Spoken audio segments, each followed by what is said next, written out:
معالي علي عباس. شكرا رئيس.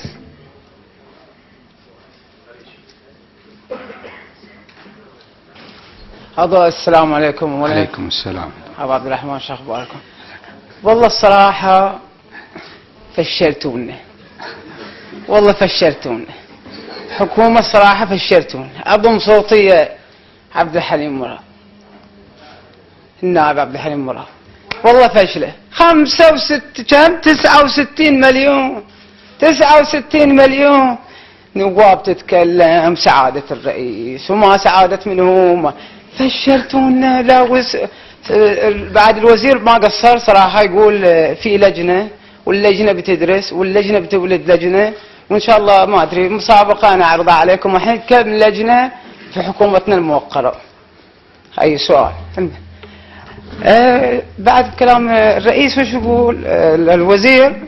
مراعاة الفنادق والمحلات التجارية. عاد قلتها له سيدي، قال محلات التجارة.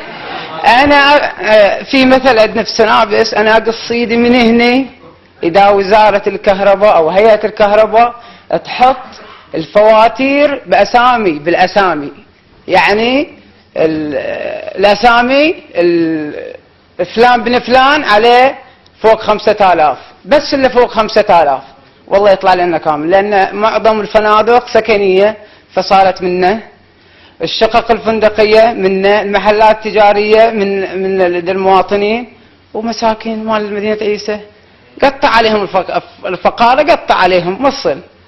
إذا أنا أتحدى أقول لكم كلكم، أول شيء فشلتونا يعني ب5 ولا 69 مليون. هذه أرض صغيرة، مو في السيف بعد، هني بعد صوب الجفير بعد ديال محرر 65 كيلو، مليارات راحت.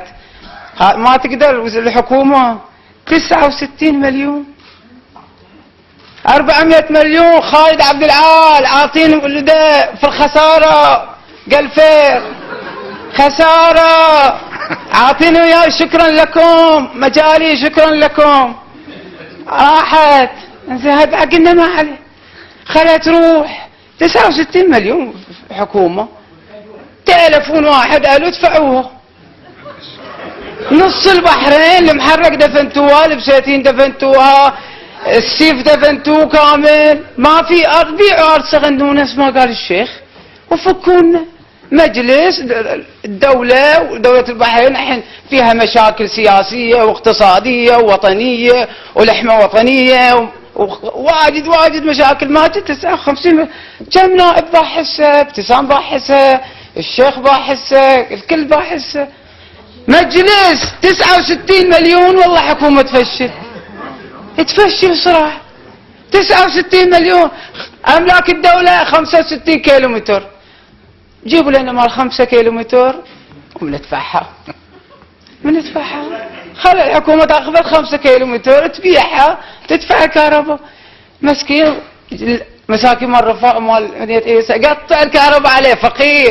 فقير. أنا أقول أتحدى مرة ثانية، قلتها وهاي مرة ثالثة أقولها، أتحدى هيئة الكهرباء تحط الأسامي، أسامي الشركات اللي ما دفعت وكم عليها، والأشخاص المتنفذين اللي في الدولة من المسؤولين فوق ونازل، حط. ما يقدر خلي، ما يقدر. سؤال زين. ليش؟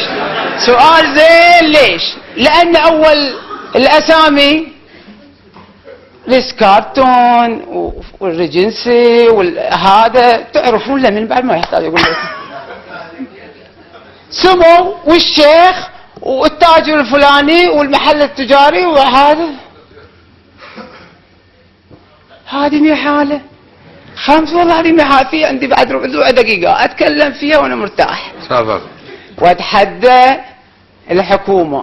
وأتحدى الحكومة بيعوا 5 كيلومتر من 65 أملاك الدولة، طلعها وادفعوا هذا وخلوا النواب بد يرتاحون بعد شوي.